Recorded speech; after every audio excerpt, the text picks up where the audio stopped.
Good morning. तो हम लोगों को आज देखना है क्वेश्चन नंबर 11 से शुरू करना है। टाइम हो गया है 9:15 का टाइमिंग था और 9:15 हो चुका है। लगभग लोग लगता है आ चुके हैं और कुछ का आना बाकी है। ठीक है, लगता है धीरे धीरे लोग आ रहे हैं। सो हम तब तक यहाँ पे सिर्फ क्वेश्चन नंबर 11 लिख लेते हैं। ओके, तो क्वेश्चन नंबर 11 को बनाने से पहले कुछ आप लोगों को बताते हैं, उसको ध्यान से सुनिएगा। कभी भी आपका जो LTCG होगा, लॉन्ग टर्म कैपिटल,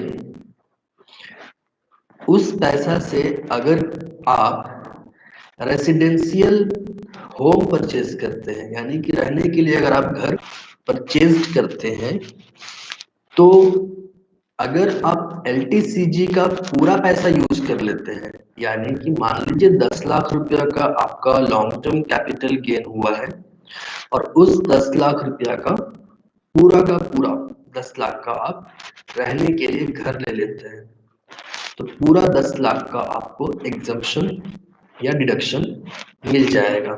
लेकिन अगर आप उस 10 लाख रुपया जो LTCG था उससे सिर्फ 5 लाख रुपया का घर लेते हैं। आवाज क्लियर नहीं है? एक सेकंड।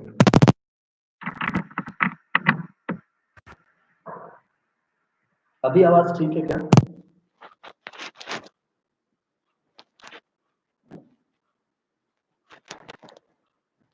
अभी आवाज क्लियर है?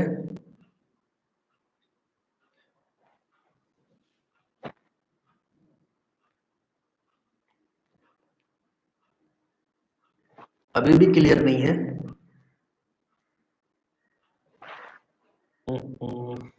आज लगता है कि साउंड में प्रॉब्लम चल रहा।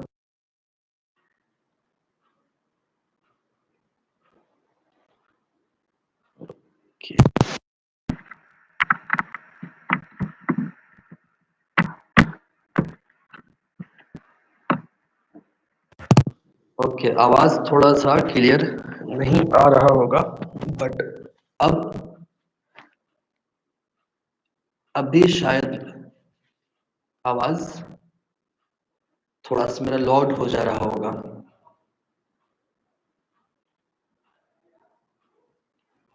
अब उम्मीद है थोड़ा ठीक हो।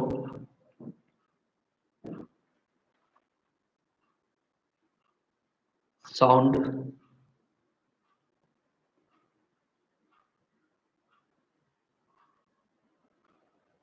अभी नहीं? अच्छा, ठीक है, इसका हम एक उपाय करते हैं। थोड़ा सा आप लोग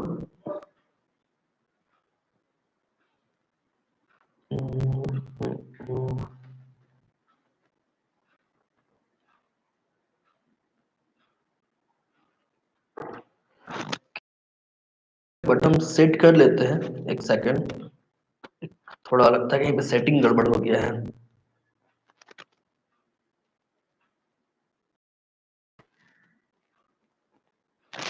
हाँ, वो टाइम से सेट हो जाएगा। एक्चुअल में आज ऐसा लग रहा है कि कोई सेटिंग कहीं पे गड़बड़ हो गया है, बट कोई नहीं, सेट होना होगा तो उम्मीद है हो जाएगा।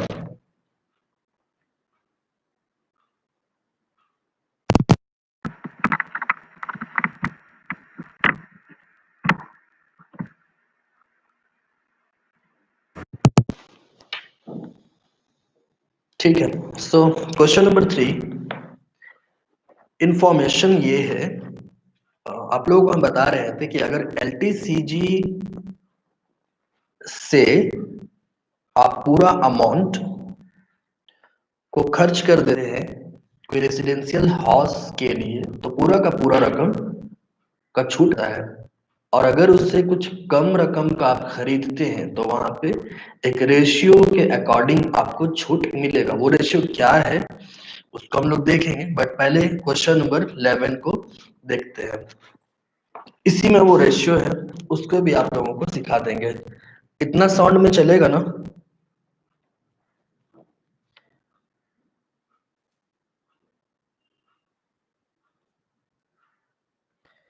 श्रीमती मल्होत्रा ने 15 जून 2010 को एक भूमि का टुकड़ा 31,25,000 रुपया में प्राप्त किया, जिसे उसने 15 फरवरी 2018 को 70,33,837 में बेच दिए। ठीक है, बेचने के संबंध में 4,25,000 रुपया खर्च हुए हैं। उन्होंने 5/3/2018 को उपरोक्त संपत्ति के विक्रय धन में से निम्नलिखित विनियोग किए। विनियोग मतलब जो LTCG हुआ है उससे कुछ इन्वेस्ट किए हैं। क्या? सबसे first, bond of national highway authority ₹4 lakh, bonds of industrial credit and investment corporation यानी ICICI of India limited redeemable after 3 years 3 lakh रुपया। Investment made for purchase of a residential house. अब इस पे ध्यान दीजिएगा, रेसिडेंशियल हाउस के बारे में बात हो रहा है जो 16,90,000 का था। Compute taxable capital gain for the assessment year 2018-19। Post inflation index number is, तो आपका वो दिया हुआ है 167 फॉर 2010-11 और 272। अब यहाँ पे देखिए जो फॉर्मूला है अभी वो हम आप लोगों को सिखा देंगे। सबसे पहले ऊपर में हम लोग लिखते हैं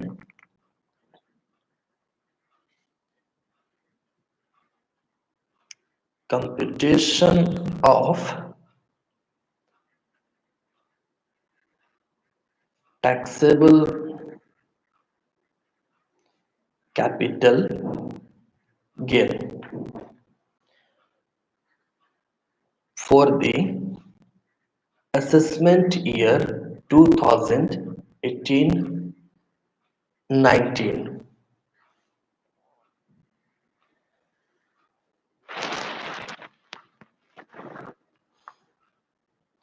अब इस पे सबसे पहले क्वेश्चन के अकॉर्डिंग जो श्रीमती मल्होत्रा थी ये उस असेट्स को सेल कर रही हैं, सेल्स प्रोसीड,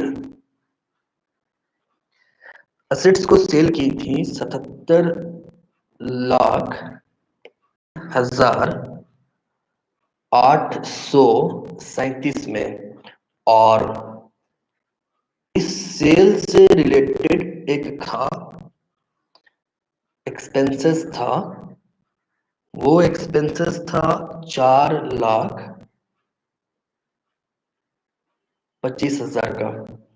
तो net sales consideration, net sales consideration हो गया 73,08,837। Thank you Gulnaz. ये तो हम लोगों का नेट सेल्स कंसिडरेशन हुआ। अब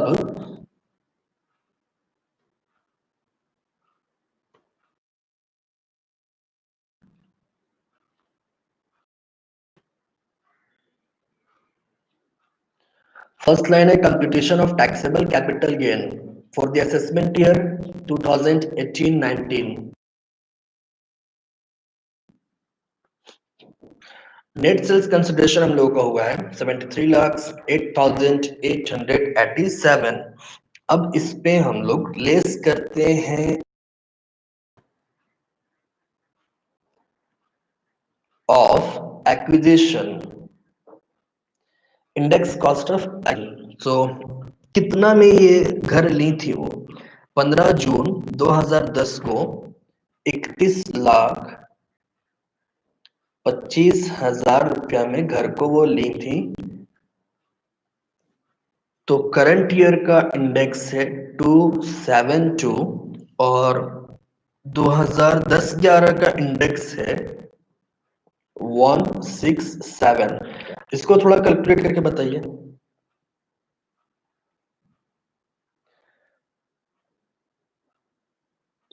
अभी कैलकुलेटर यूज करते हैं।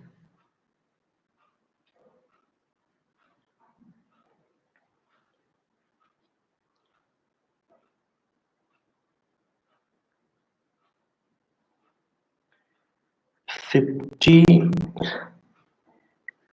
89 820 आया।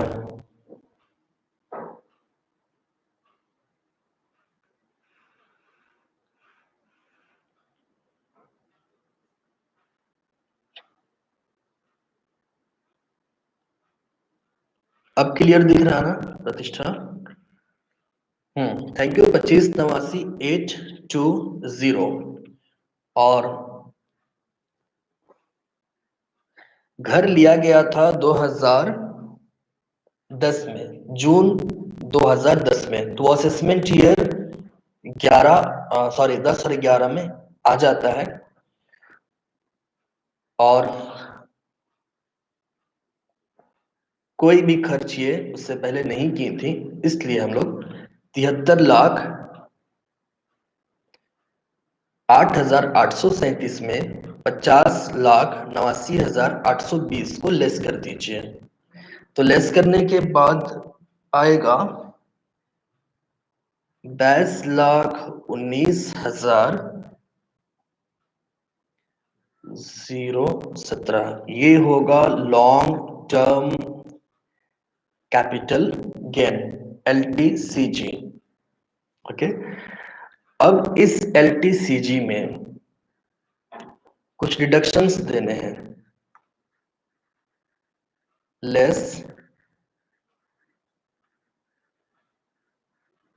Deduction under section 54।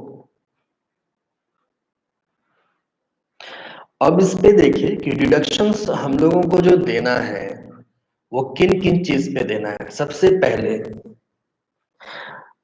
LTCG जो 22,19,017 रुपया हुआ था, उसमें से वो खर्च कर रही थी bonds of national highway authority 4 lakh रुपया। इसमें इनको डिडक्शन मिलेगा क्योंकि अंडर सेक्शन 54 में ये एलिजिबल है। Bonds of national highway authority of India, यहां पे हम लिखते हैं 4 लाख रुपया। एक ही बार घटाएंगे इसको हम लोग। उसके बाद दूसरा, ये ICICI का भी रिडीमेबल शेयर से, बॉन्ड से ली थी, लेकिन इसमें ICICI का जो बॉन्ड है उसका छूट नहीं मिलेगा क्योंकि ये अंडर सेक्शन 54 में एलिजिबल नहीं है। आप लोगों को जो हम एक पिक अवेलेबल कराए थे 54 से 54 GB या EH तक का था, उसमें ही ये इंफॉर्मेशन अवेलेबल है।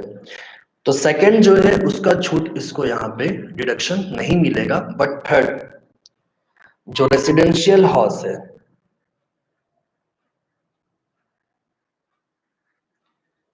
रेसिडेंशियल हाउस, इसका छूट मिलेगा लेकिन पूरा नहीं, रेशियो में। क्योंकि इसका रूल है कि अगर आप LTCG अमाउंट से पूरा पैसा का नहीं बल्कि कुछ रकम का अगर घर लेते हैं तो रेशियो के अकॉर्डिंग आपको पैसा मिलेगा। एक्चुअल में आप घर लिए थे 16,90,000 का और आपका LTCG टोटल कितना है 22,19,017। तब देखिए कि रेसिडेंशियल हाउस जब भी लेंगे तो कैसे कैलकुलेट करेंगे कि इसको कितना हम लोग छूट देंगे। इस फॉर्मूला को ध्यान से देखिएगा।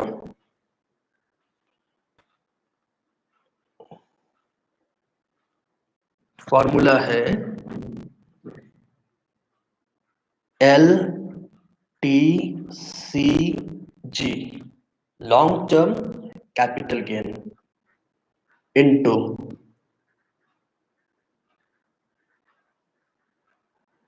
परचेज्ड अमाउंट, अमाउंट को हम रुपया का सिंबल से डिनोट कर रहे हैं, डिवाइडेड बाय नेट सेल्स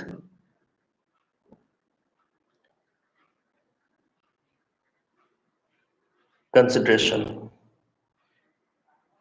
यही इसका फॉर्मूला होगा। ये फॉर्मूला कब तब यूज किया जाएगा जब आप LTCG अमाउंट से रहने के लिए घर लीजिएगा, पूरा अमाउंट का नहीं बल्कि उससे कुछ अमाउंट्स का। पॉइंट 2 जो था ICICI का बॉन्ड, वो अंडर सेक्शन 54 में एलिजिबल नहीं है। ये साफ साफ इसके बारे में लिखा गया है कि ये एलिजिबल नहीं है ICICI का बॉन्ड।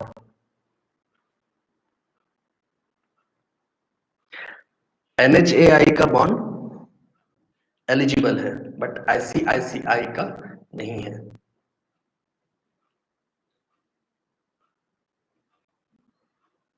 इसका पीछे एक रीजन ये हो सकता है कि NHAI जो है ये गवर्नमेंट बॉन्ड है, जबकि ICICI जो है ये गवर्नमेंट बॉन्ड नहीं है। तो ये फॉर्मूला क्लियर है, long term capital gain into purchased amount. तो अब रेसिडेंशियल हाउस के लिए कितना छूट मिलेगा वो हम लोग फाइंड करते हैं।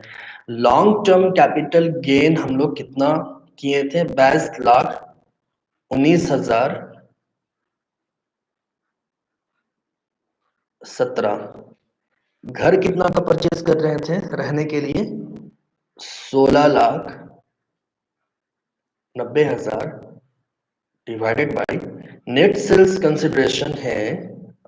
यहाँ पे नेट सेल्स कंसिडरेशन हम लोग का 73,08,837। तो यहाँ पे हम लोग लिखेंगे 73,08,837। अब इसको कैलकुलेट कीजिए।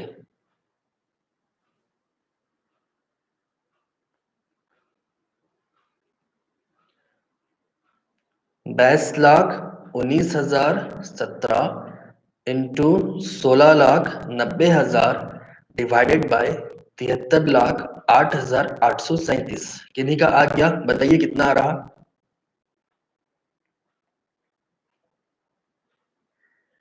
51,30,96। ठीक है, 51,30,96, 5,13,096। अब हम लोगों को जो डिडक्शंस था वो डिडक्शन से 4 लाख रुपया NHAI का और 5,13,096 रुपया रेसिडेंशियल हाउस का।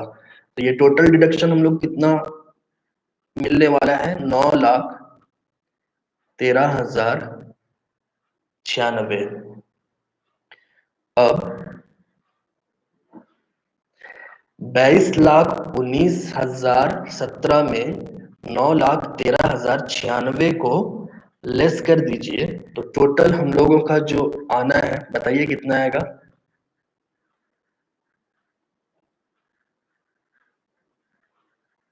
टैक्सेबल कैपिटल गेन ये लेस करने के बाद आएगा 13,05,921। 13,05,921। ठीक है, तो यही इसका आंसर है, 13,05,921।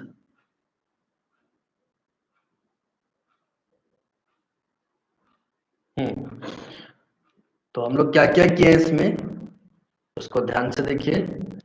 सबसे पहले हम लोग किए सेल्स प्रोसीड जो 77,33,837 का है, उस पे एक्सपेंसेस जो कि 4,25,000 का है घटा दिए, तो नेट सेल्स कंसिडरेशन 73,08,837 हो गया। उस पे फिर लेस किए हम लोग इंडेक्स कॉस्ट ऑफ एक्विजिशन जो 31,25,000 का था, इंडेक्स टेबल से फाइंड किए, वो आया 50,89,820। लेस किए एलटीसीजी निकला 22,19,017। डिडक्शन अंडर सेक्शन 54 में बॉन्ड्स ऑफ एनएचएआई 4 लाख रुपया, वो पूरा डिडक्शन मिलेगा।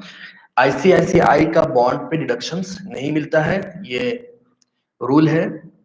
और रेसिडेंशियल हाउस जब हम लोग लेते हैं तो रेसिडेंशियल में ये फॉर्मूला हम लोग पुट करेंगे, LTCG into purchased amount divided by net sales consideration, और इस फॉर्मूला पे हम लोग डेटा को रखें तो रिजल्टिंग फिगर क्या आया, 5,13,096।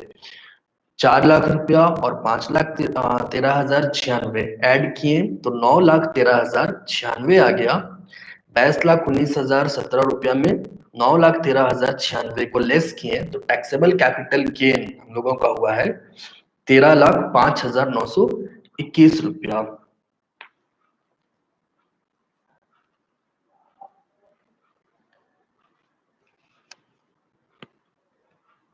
और इसके बाद हम लोगों का नेक्स्ट क्वेश्चन होगा क्वेश्चन नंबर 13।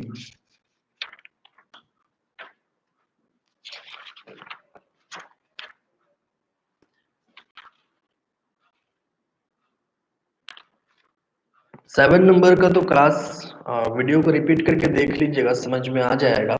एक बार में हो सकता है थोड़ा कंफ्यूजन हो, बट समझ में आ जाएगा। और अभी हम लोग देखते हैं क्वेश्चन नंबर 13 को। क्वेश्चन नंबर 13 में इंफॉर्मेशंस क्या है?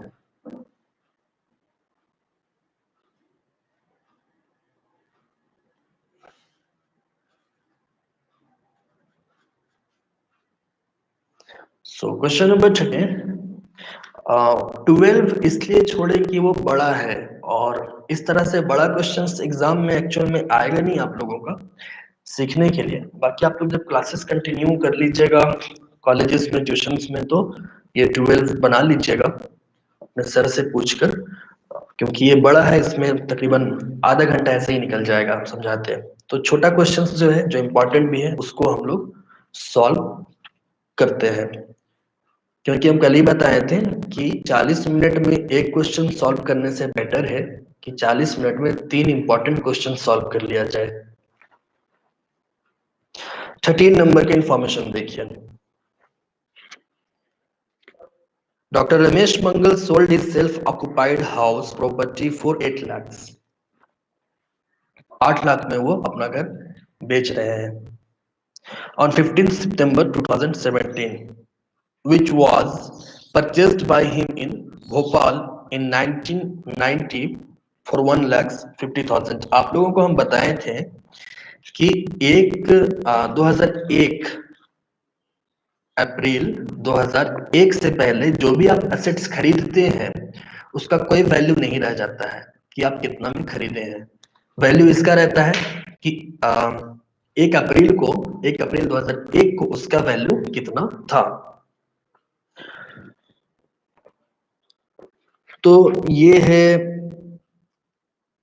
डॉक्टर रमेश के बारे में। वो 8 लाख रुपया में अपना जो हाउस है वो बेच रहे हैं, जिसको वो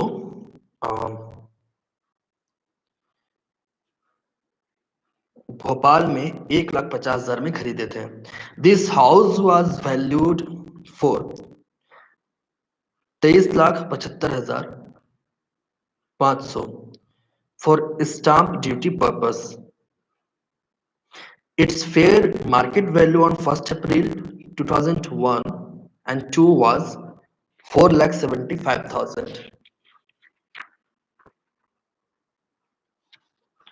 On 10th January 2016, he purchased a new house for 5,40,000 for his own residence. He also purchased 3 years National Rural Development Bonds for 1,50,000.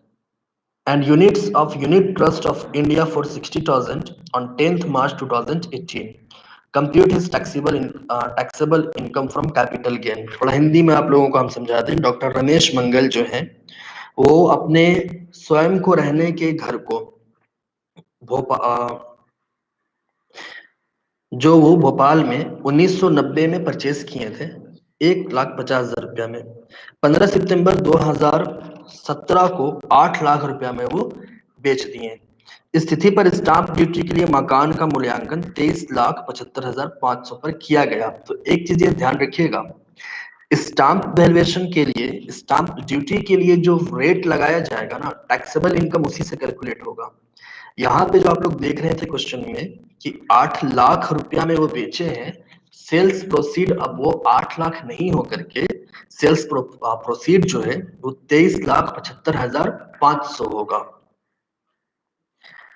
और 1 अप्रैल को उस मकान का उचित मूल्य 4,75,000 था।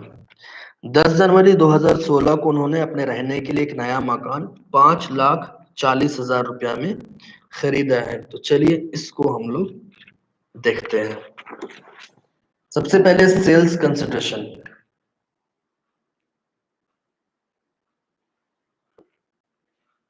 क्वेश्चन आज करेंगे उसको आप सुना देंगे। एक्सप्लेन 12।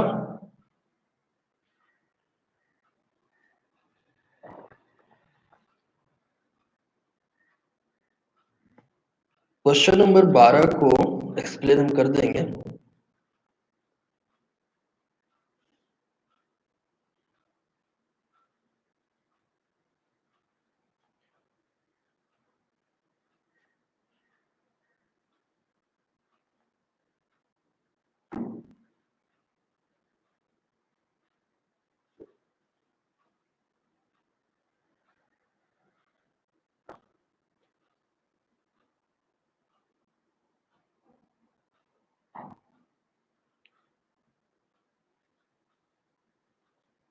सेल्स प्रोसीड,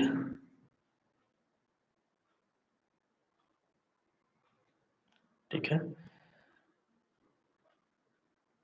23,75,500,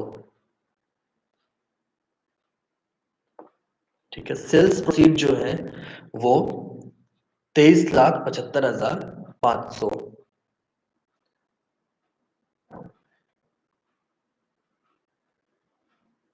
इस पे लेस करेंगे, कोई भी खर्च नहीं था इसलिए इंडेक्स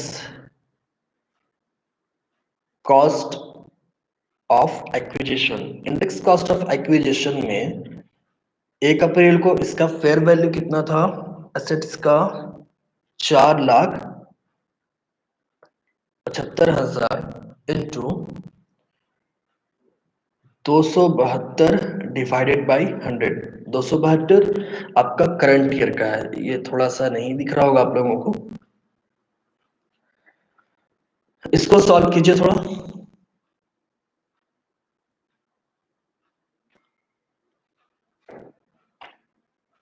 4,75,000 इंटू 272/100 कितना आता है ये इंडेक्स कॉस्ट ऑफ एक्विजिशन?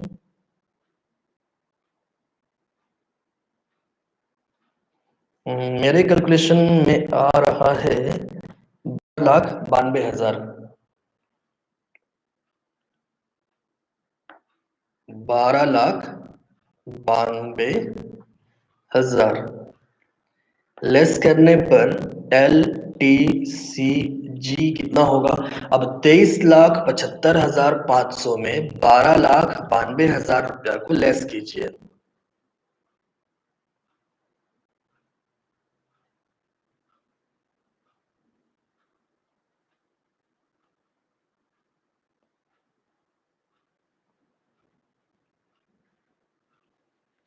अच्छा,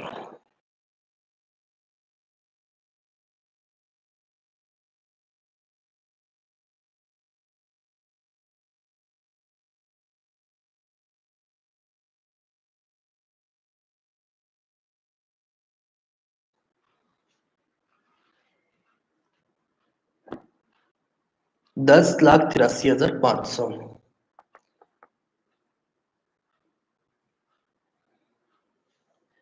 10,83,500। अब इस LTCG में एक लेस होगा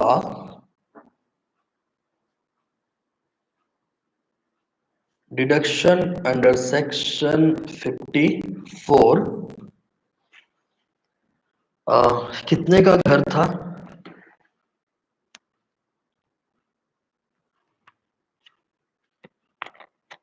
घर था 5,40,000।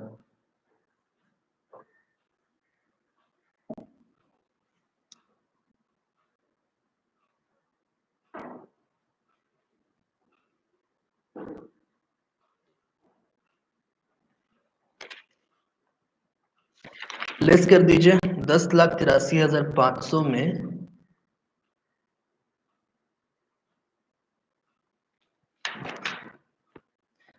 5,40,000।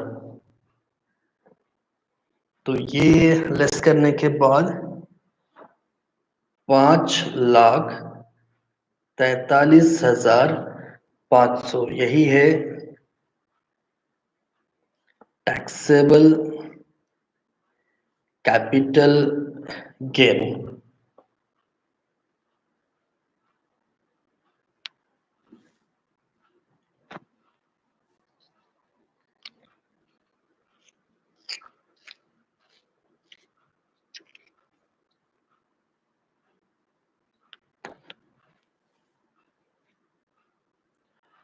ठीक है, ये है आपका टैक्सेबल कैपिटल गेन।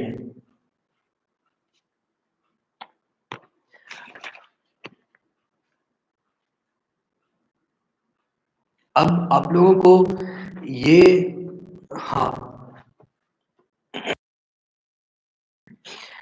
ठीक है, अच्छा क्वेश्चन। यही हम भी बताने वाले थे कि नेशनल रूरल बॉन्ड जो खरीदे थे उसका डिडक्शन क्यों नहीं मिला।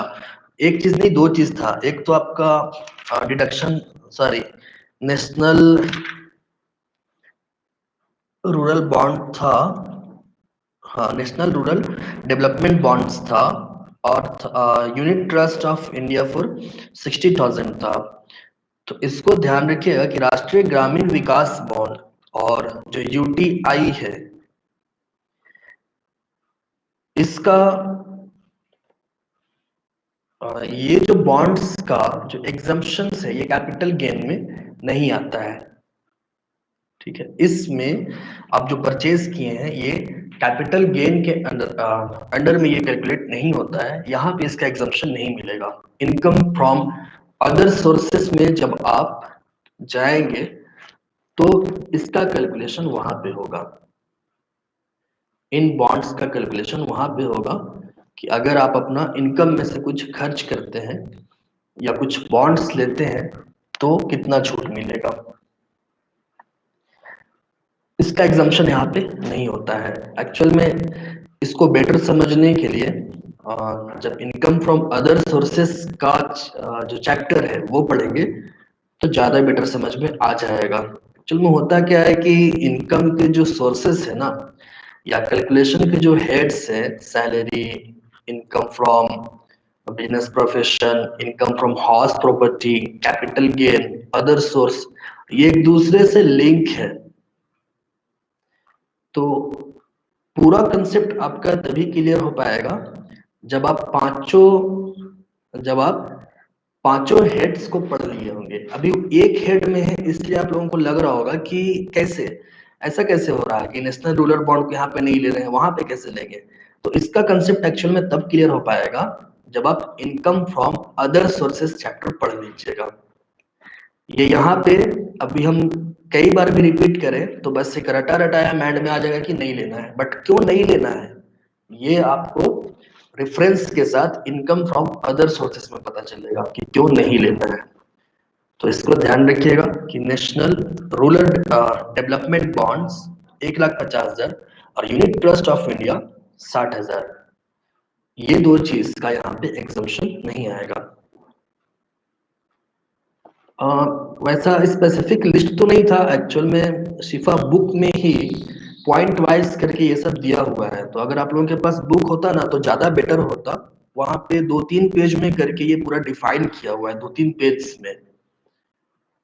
तो अगर आप लोगों के पास बुक है तो इसको पढ़ लीजिएगा, वहां पे समझ में आ जाएगा।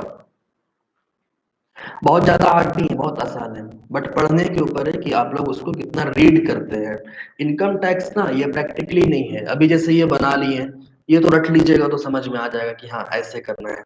बट इनकम टैक्स अगर रियल में अगर इनकम टैक्स पढ़ना हो तो उसके लिए थ्योरी थोड़ा मजबूत रखना होगा।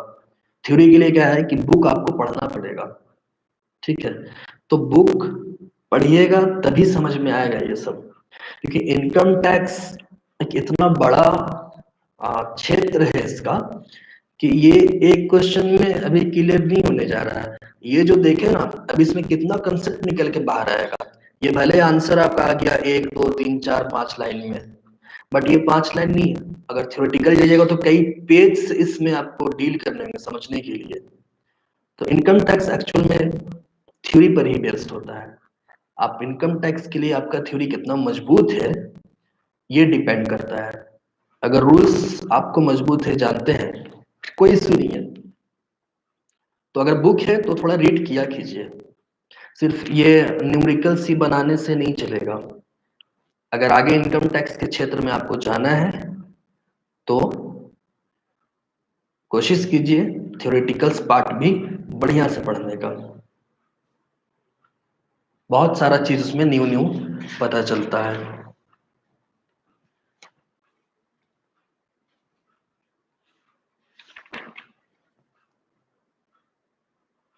अब नेक्स्ट क्वेश्चन है क्वेश्चन नंबर 14। ये हम लोगों का आज का लास्ट क्वेश्चन होगा, 14 नंबर।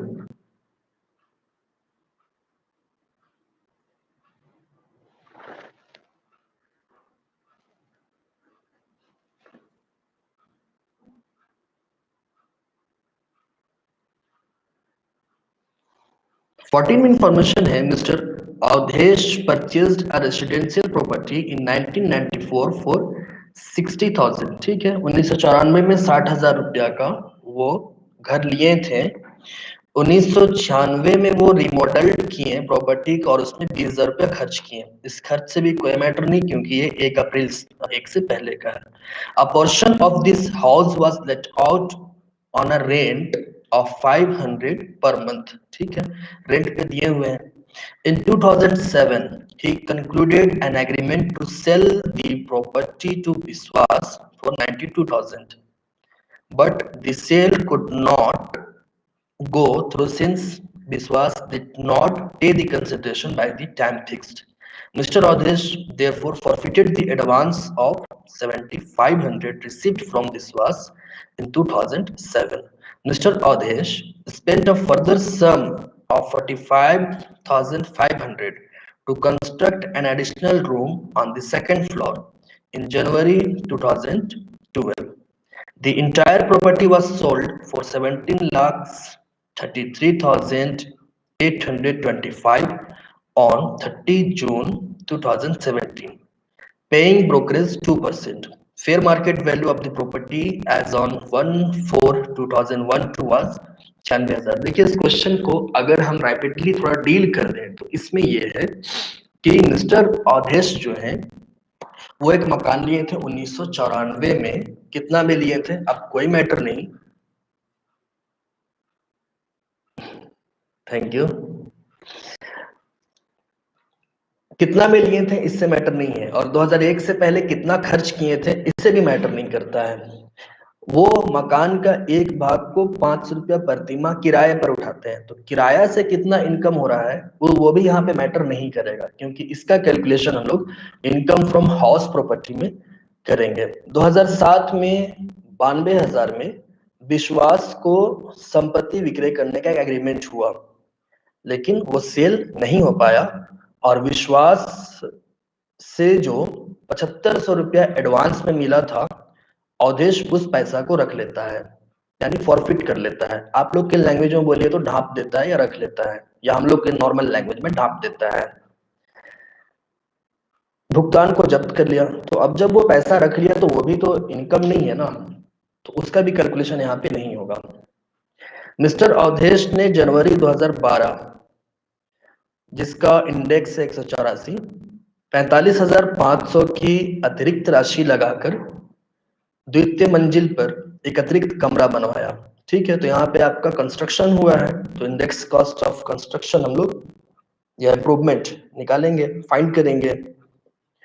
और 17,33,825 में पूरी संपत्ति 2% दलाली का भुगतान करके सेल कर दिया गया और उसका फेयर वैल्यू था 96,000 1 अप्रैल को। अब देखिए, सबसे पहले इस पे हम लोग लिखने वाले हैं सेल्स कंसिडरेशन। यहाँ पे ऊपर लिख दीजिए computation of taxable capital gain for the assessment year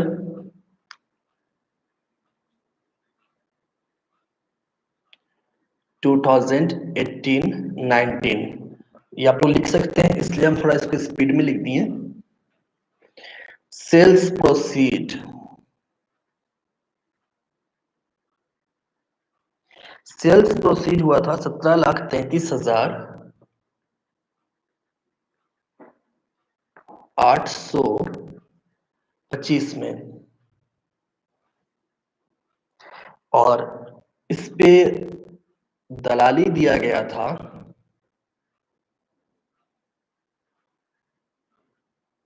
brokerage 2%। 17,33,825 का 2% कितना होगा? 17 दूनी 34, कैलकुलेट करते हैं। 17,000, 17,33,825 इंटू 2%, ये होगा 34,677। लेस करने पर नेट सेल्स कंसिडरेशन ये हो जाएगा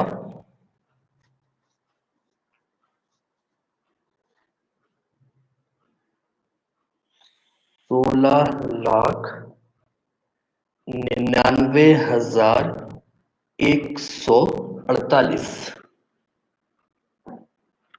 ये हम लोगों का नेट सेल्स कंसिडरेशन हो गया।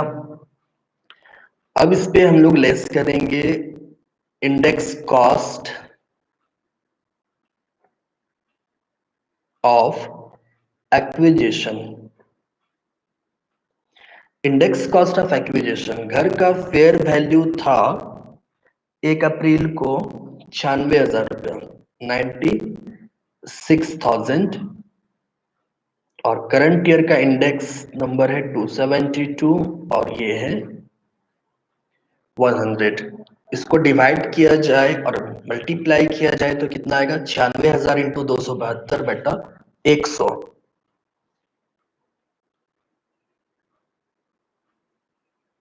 2,61,120। और दूसरा हम लोगों का इंडेक्स होगा index cost of improvement. Improvement के लिए कितना खर्च किया गया था?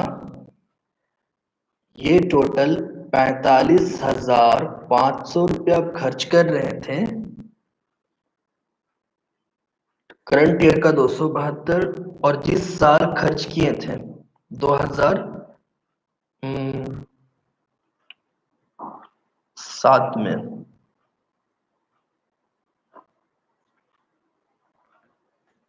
2012 का इंडेक्स नंबर है 184। ये कैलकुलेट करने पे कितना आएगा? 45,500 इंटू 272 बटा 184। इसको अगर कैलकुलेट करते हैं तो कैलकुलेटर में आंसर निकलता है 67,261।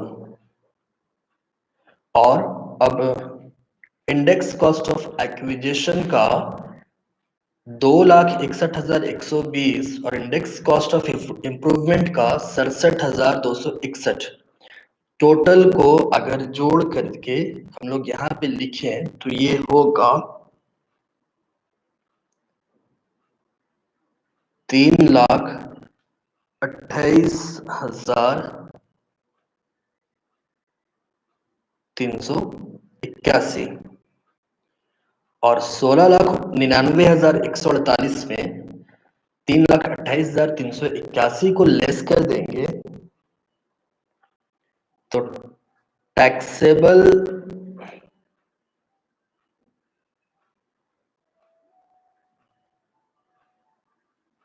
कैपिटल गेन कितना निकलेगा?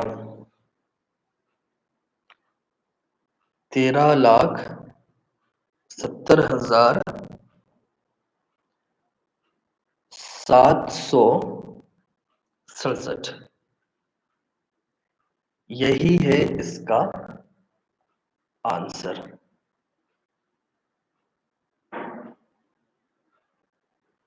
फोर्टीन का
हाँ, तो आप लोगों को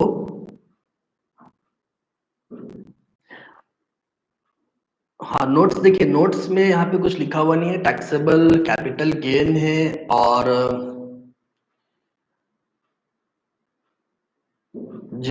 जो बोले कि नोट्स के लिए, हाँ साउंड नहीं आ रहा होगा बट अब सेट हो गया, वो म्यूट हो गया था। वीडियोस का लिंक आप लोगों को अवेलेबल फिर से हम करा देंगे।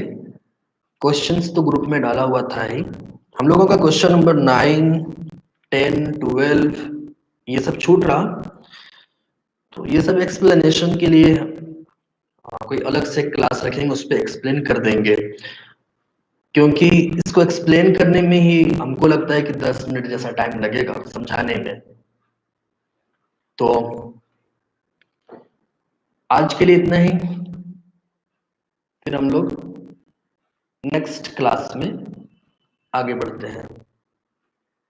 सारा नोट्स वैसा नहीं है, वीडियोस में सारा पिक्स अवेलेबल है, बस उतना ही है।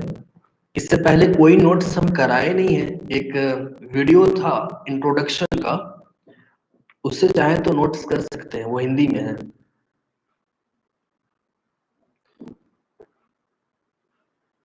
आपका इंडेक्स कॉस्ट वाला अनीमा, आपका इंडेक्स कॉस्ट का आंसर ये है कि 272 जो है ये इस ईयर, यानी कि मेरे पास तो पुराना बुक है, करंट ईयर में 280 हो चुका है। इंडेक्स ज्यादा या कम नहीं होता है, वो हर एक साल जो बजट निकलता है, बजट बनता है, उसके बाद हर साल का नया इंडेक्स बनता है।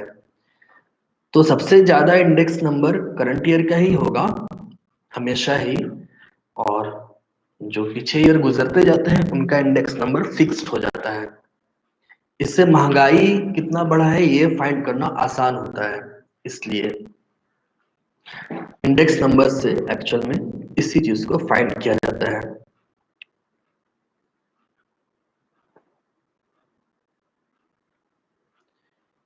ठीक है, जो नए हैं चैनल को सब्सक्राइब कर लीजिएगा।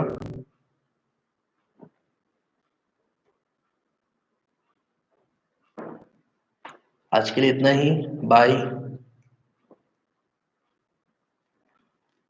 Subscribe, like and share.